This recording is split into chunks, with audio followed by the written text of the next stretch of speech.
Pagpapahayag ng salita ng Diyos, unang pagbasa.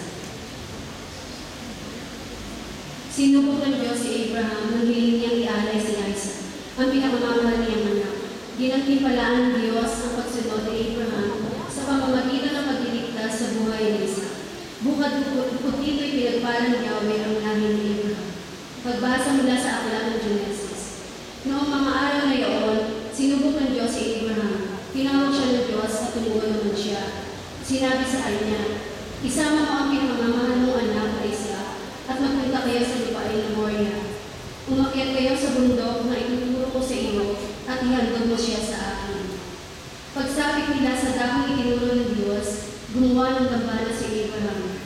Nang saksakin na niya ang bata, tinawag siya ng anghel ng Panginoon at mula sa langit ay sinabi, Abraham, Abraham, huwag mong patayin ang bata, huwag mo siyang saktan.